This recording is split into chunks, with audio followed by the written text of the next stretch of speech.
Assalamualaikum warahmatullahi wabarakatuh.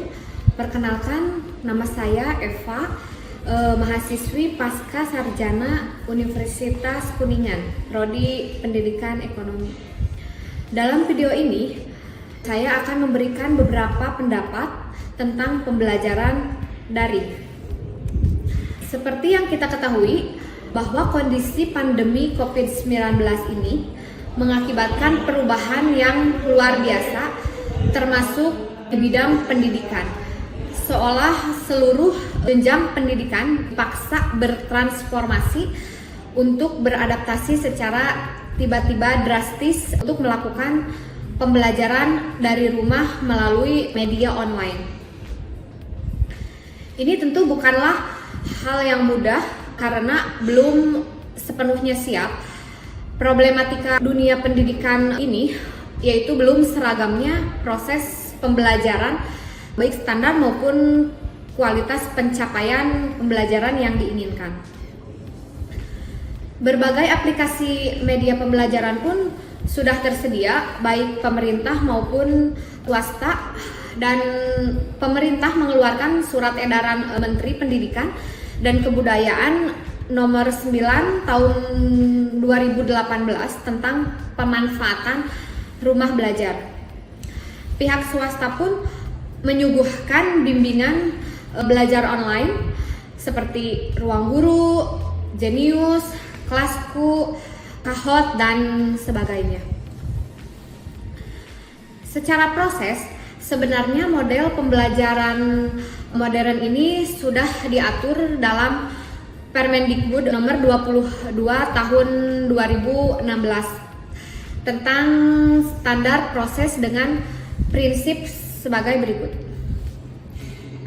Yang pertama, dari peserta didik diberitahu menuju peserta didik menjadi tahu. Dan yang kedua, dari guru sebagai satu-satunya sumber belajar menjadi belajar berbasis aneka sumber belajar. Yang ketiga, dari pendekatan tekstual menuju proses sebagai penguatan penggunaan pendekatan ilmiah. Yang selanjutnya, dari pembelajaran berbasis konten menuju pembelajaran berbasis kompetensi. Dan dari pembelajaran parsial menuju pembelajaran terpadu. Selanjutnya, dari pembelajaran yang menekankan jawaban tunggal menuju pembelajaran dengan jawaban yang kebenarannya multidimensi. Lalu dari pembelajaran verbalisme menuju keterampilan aplikatif. Selanjutnya, peningkatan dan keseimbangan antara keterampilan fisikal, hard skill, dan keterampilan mental atau soft skill.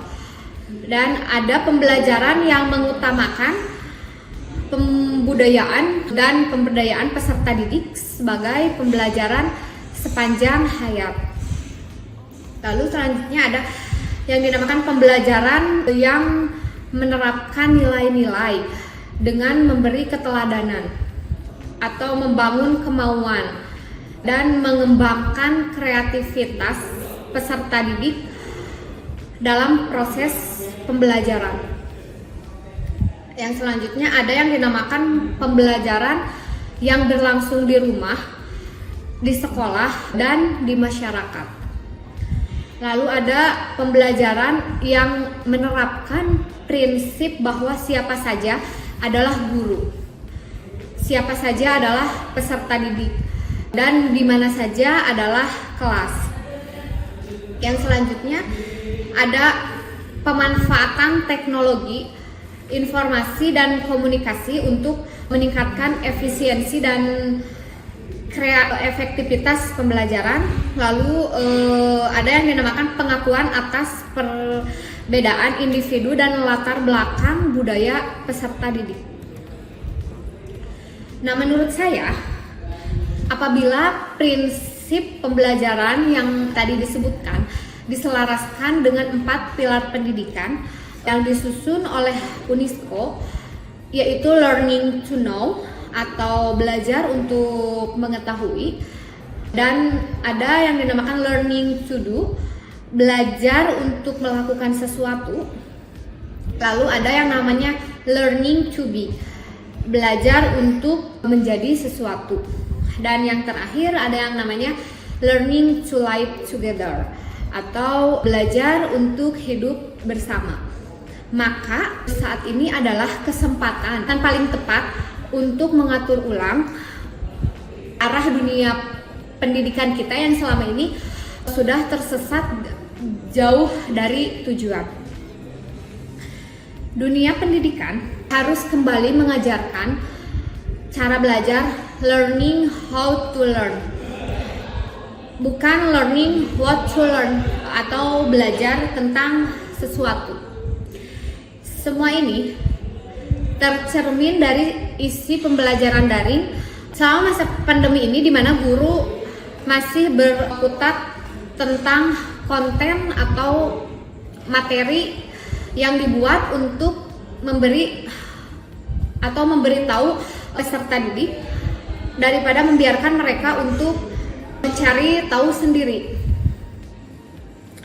Dan dengan adanya internet, peserta didik dapat belajar untuk tahu, belajar untuk melakukan, belajar untuk menjadi sesuatu, dan belajar untuk hidup bersama dengan pendekatan yang sangat berbeda, di mana masa internet ini, di mana guru menjadi satu-satunya sumber belajar, dan para pendidik cukup memfasilitasi bagaimana peserta didik dapat mencari tahu sumber belajar yang dapat dipercaya, bukan hoax dan bukan sekedar opini seseorang yang kredibilitasnya masih diragukan.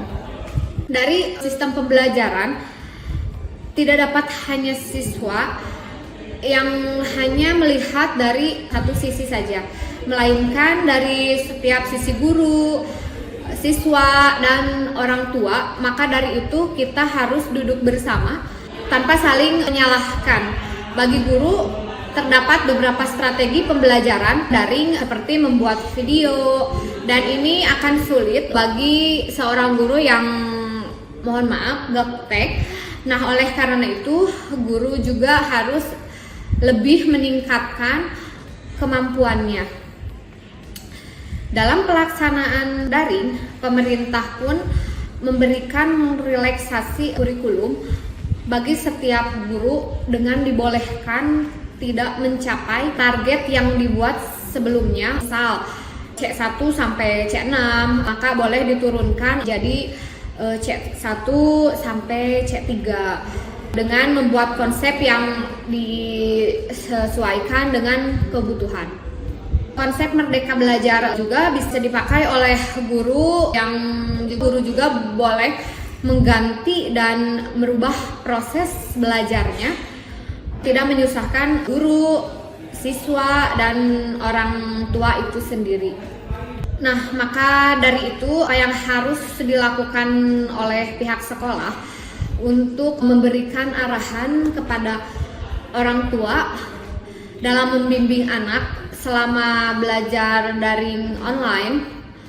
Yang pertama, diingatkan kembali bahwa membimbing dan mendidik anak itu bukan sepenuhnya tugas seorang guru, melainkan tugas orang tua. Guru hanya membantu, jadi tualah yang paling tahu bagaimana karakter anak itu sendiri. Dan para orang tua hanya perlu mengingatkan jadwal pembelajaran daring online sudah diberikan oleh pihak sekolah dan membimbing sampai pembelajaran itu selesai. Dan yang kedua, orang tua harus komunikasi langsung dengan pihak wali kelas sekolah agar mengetahui perkembangan anak selama mengikuti pembelajaran daring selama ini. Dan yang terakhir, para orang tua harus lebih sabar lagi karena pandemi ini sangat berpengaruh ke segala aspek kehidupan, dari ekonomi hingga mental manusia. Jangan sampai jadi sesuatu yang tidak diinginkan. Cukup sekian yang dapat saya jelaskan mengenai sistem belajar selama masa pandemi COVID-19 ini. Semoga dapat bermanfaat dan kita semua terhindar dari paparan virus tersebut dengan selalu menerapkan protokol kesehatan. Wassalamualaikum warahmatullahi wabarakatuh.